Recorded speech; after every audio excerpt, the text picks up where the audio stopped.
Okay, that ends the Q&A session for this month. So, yeah, send us your questions if you'd like them answered in the next show. But until then, it's time to get to the actual meat of this show with the reviews, starting off with... Video games! This section is where we review the video games we've been playing this month, and unfortunately there's only one game I've been playing, but I've only just started on that, so I'll save it till next time. In the meantime, Sven, have you been playing anything?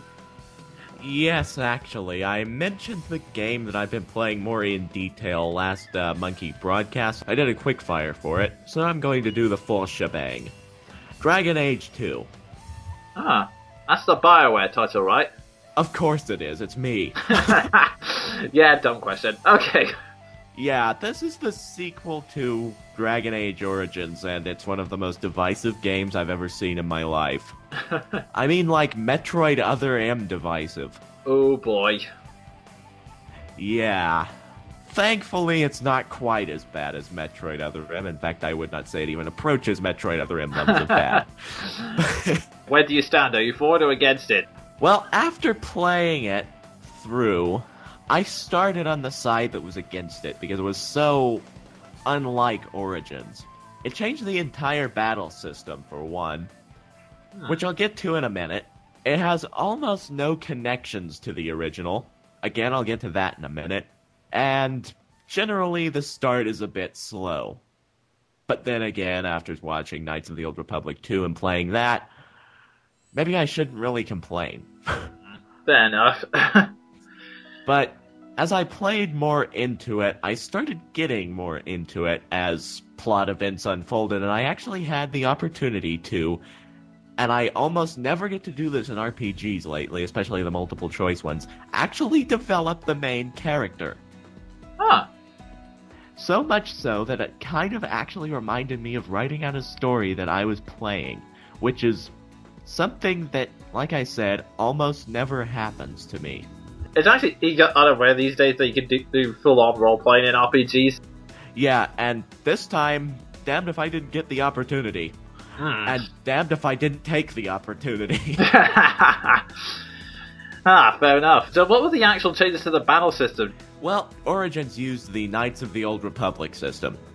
Basically, you set your attacks out, and wait. And wait. And there is a whole crap ton of strategy, and it's not very interesting to watch. This time, it basically uses a combination of the God of War system and the Dragon Age Origins system. So you actually do more in combat. Like button mashing. Oh, I see. Yeah, you still have all your special abilities, courtesy BioWare style and all, because they love that sort of RPG. Yeah. But now you don't just sit and wait for them to happen. I see. So it's kind of more real-time in that sense, is it? Or? Yeah, and far less tactics only. I'm a big fan of strategy, but not that big. Okay, fair enough. That's the battle system. Bit more interesting. Now I'm gonna cover what most people are divided about. The fact that this game has almost no connection to the last one. And almost doesn't have an overarching story. Well, first off, Dragon Age Origins didn't really leave itself open to many sequels because it didn't really have, well, an opening. In the original, you deal with the main overarching threat at the end of the game, saving the world, and pretty much closing all opportunities to continue that particular line of story. So, by Dragon Age 2, you're playing, well, I'm not sure how to address this because it's one of those BioWare things. It's basically the Mass Effect thing. You're playing a hero named, insert first name here, Hawk. And this game details Hawk's rise to power in another country after the destruction of his or her homeland in the country that the original game took place in. Which, I admit, doesn't leave almost any room for connection to the original game. So it's not actually trying to continue the story then? Yeah, I can really tell they were trying to continue the Dragon Age story, and because of that, honestly, I'm not that sure if it should have worked as a sequel, or more of a standalone game, because if it was a standalone game, it would not be in the uncomfortable position of being compared to Dragon Age Origins. Yeah, I see what you mean. Yeah, because, trust me, the only connections you'll see to Dragon Age Origins in this story are a few cameos. I'm not even kidding. Yeah, I think that's kind of part of the problem that tells us if when you're done in the new world, how in the fact that it's not so much of a sequel, more of a spin-off, so it's not quite as big as the original, or not enough to stand on its own 2 feet against him. Yeah, that's pretty much exactly what it is. It's not so much a sequel as it is another game set in the same world. So, I think people should more look at it like that. It's not meant to continue Dragon Age Origins. It's basically just another game in the world. Just go with that, basically. Fair enough. But I can tell it's going to continue the Dragon Age Origins story in Dragon Age 3. Oh yeah, if that ending is anything to go by. So, overall, I really liked the game, and just to throw it in, damn, the characters are good in that thing. But oh, well, that's cool. I've heard that there's supposed to be some, like, dating elements of those characters as well. yeah, you could say that. In typical BioWare fashion, they're romanceables. Alright, fair enough. Overall, I recommend it, but if you've played the original, I suggest you just take it as another game and not a sequel. Because if you take it as a sequel, you'll be comparing it and contrasting it to Dragon Age Origins, which never ends well. And I just have to make another note here. If you get the chance, go and check out the crowning moment of funny page for this game on TV Tropes. Oh my god. Okay, I'll make a mental note to do that when I'm next on TV Tropes. Yeah, you will not regret it. So, overall recommendation, moving on. I don't want to waffle on about the game too long. Alrighty, now, like I said, I don't have a video game this month. Well, I do, but I'm saving it through the quickfire reviews because, like I said, part of the whole reason why it's certainly the rule in our little Q&A, so that it's just one question per person each month. Partially it's because the Q&A session was getting a bit too long, but mostly it's because I often had, like, several games I wanted to cover and talk about, and then there was there used to be the manga section. There was one thing that I had to put in its own subsection, which I never got around to, so I'm now going to use this Monkey broadcast to open this little subsection, and that is... Literature! Yay. Yes, it's not a book that many people have heard of. In fact, I only found it when I was just vaguely looking around a forum. Some people were discussing it, and after a brief internet search, I discovered this book. I wasn't any intrigued, so I ordered it. It came cheaply, and obviously when it came through the mail, I read it, and now I've decided I had to review it for you all to see. And now I should reveal the title of this book, the one I've been wanting to review on Monkey Broadcast, or at the very least reveal on this channel for so long. Donkey Kong Country, Rescue on Crocodile Island, written by Michael Tettelbaum, interior illustrated by Leif Penn. Why am I not surprised? Yeah, I'm that much of a fanboy, but yeah, I had no idea Donkey Kong literature even existed, so yeah, I had to buy it just to see what it was like, even if it was absolute crap. Well, I think there's Mass Effect and Assassin's Creed literature, so... Yeah, although having said that, I don't think it's gonna be on that level, because I have a feeling this was released at the same time as the original Donkey Kong Country, because after looking this author up to Tettelbaum, I noticed that he kind of specializes in writing adaptations of stuff, because he's written books for stuff like Sonic and Knuckles, Turok Dinosaur Hunt, several other video games, and as well as writing for How to Draw video game books. So he mostly specializes in adaptations of things anyway. I'm gonna have to say the adaptation for kids, because it's something that when I first got it in the mail, I was afraid they'd given me the Donkey Kong Country 2 instruction manual by mistake. Yeah, wow. It's honestly not that big, and the fact that they were kind of lazy, so they used the Donkey Kong Country 2 box art as the cover really doesn't help. Okay, yeah, I could see how that might go wrong. Yeah.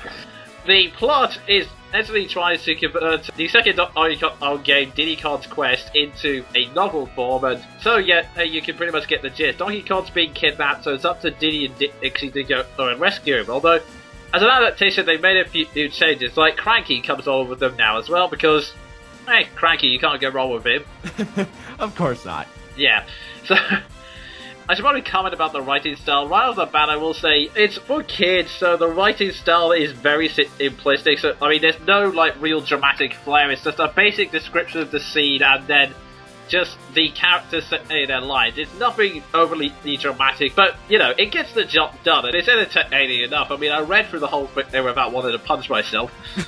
So, yeah, it works on that level. So, in aiming for its target audience, it does that quite well, and it more or less tells the story right, although, as an adaptation, there are one or two elements I feel like picking out. And yes, I do realise that I am essentially attacking a book that was written to entertain 8-year-olds, but damn it, I'm not above that kind of thing, so... I'm not some kind of superior art critic. What do you take me for?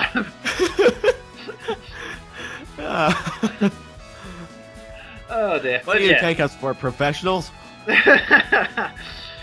Yeah, I'm gonna start with what's essentially the most nitpickiest one. One of the things I've always found really annoying is that if you read the introduction for on Country 2 in the instruction manual, you can find it somewhere, even just scans or just the basic text of it. Like, the opening story, that was surprisingly gripping. Even to this day, I can go back and read it. It actually does provide a really interesting situation, because it's basically got Diddy making a stand, all the other cons saying, oh no, it's too dangerous, we can't go and rescue DK, and Dixie's being the only one who stands up next to him, cranky, like, constantly putting Diddy down, etc. So it's defining character mode, and it's a good point to start off the game, because, you know, it's basically Diddy saying, I'm the only one who can do this, it's gonna be dangerous, but I have to, so, you know, it's a great encounter moment, one last stand, and it kind of sets the mood the journey is going to be. This is the toughest threat we've ever faced, etc, etc, etc.